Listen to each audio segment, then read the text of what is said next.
জামাত ইসলামী বাংলাদেশের সাথে আমাদের কর্মীদের একটা বাকবিতণ্ডা হয়েছে গত রাত্রে।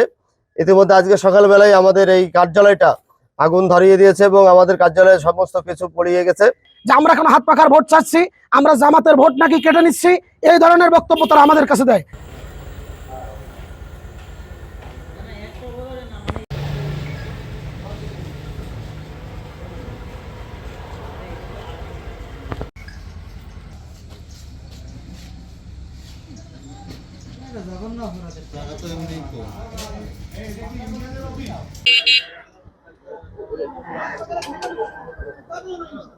তখন বাজে হলো 8:30, আনুমানিক 8:30। তখন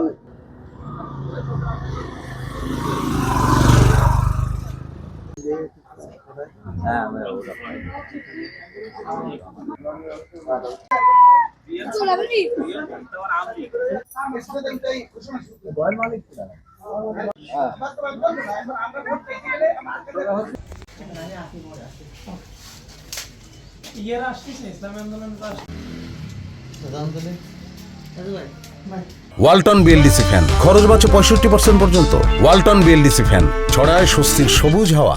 আমাদের কালিয়া 1 আসনের বিশালী ইউনিয়নের বিশালী গ্রামের এই 3 দোকানে যে আমাদের নির্বাচনী কার্যালয় ছিল, আমাদের প্রার্থী মাওলানা আব্দুল আজিজ সাহেবের এই কার্যালয় দীর্ঘ নির্বাচন শুরু থেকে এই কার্যালয় শুরু করা হয়েছে। এখানে কর্মকাণ্ড দৃশ্যমান ছিল।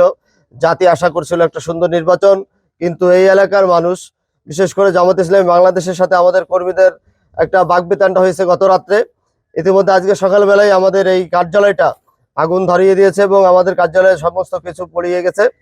আমরা আশা করি যে এই সুষ্ঠু তদন্ত সাপেক্ষ এর বিচার আমরা দাবি করি।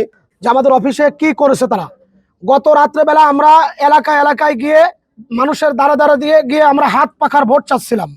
তখন জামাত ইসলামের এখানকার যিনি ওয়ার্ড আমির, ইনি আমাদেরকে ফোন দিয়ে রাত্রেবেলা আমাদেরকে ওখান থেকে ডেকে আনে তাদের অফিসে, এনে বিভিন্ন ধরনের আমাদেরকে মানে একটা গ্যাঞ্জাম সৃষ্টি করার মতো কথাবার্তা বলে যে আমরা এখন হাত পাখার ভোট চাচ্ছি, আমরা জামাতের ভোট নাকি কেটে নিচ্ছি, এই ধরনের বক্তব্য তারা আমাদের কাছে দেয়। আমরা বললাম যে ভাই, ভোট অধিকার এটা সবার সমান, যে কেউ চাইতে পারে, তো আমরা কেন ভোট চাচ্ছি এইটা নিয়ে আমাদের সাথে বেশ কিছু গোলযোগ করেছে। এমনকি তাদের গত রাত্রেবেলা আমাদের পাড়ায় ধরে কেমন যেন একটা গ্যাঞ্জাম করবে। এমনকি চরমনার পীর সাহেব সম্পর্কে বলতেছে, চরমনার পীর সাহেব নাকি স্টেজে ওঠার সময় মদ খায় নাকি স্টেজে ওঠে, এই কথাবার্তা বলতেছে এই জামাতের নেতা কর্মীরা আমাদের এখানকার যারা। আমরা ইতিমধ্যে সকালে এসে দেখতেছি আমাদের এই অবস্থা। আমাদের ইসলামী আন্দোলন বাংলাদেশের ভিতরে আমাদের চেয়ার ছিল, আমাদের টেবিল ছিল, আমাদের পিছনে প্যানা ছিল, প্লাস একটা আমাদের পথিক ছিল। এই পথিকটা তারা পুড়ায় ফেলছে। এখন কোন মানুষটা পুড়াইছে এখন আপনারা তদন্তের ভিতরে আসবেন, ইনশাল্লাহ প্রশাসন আসছিল।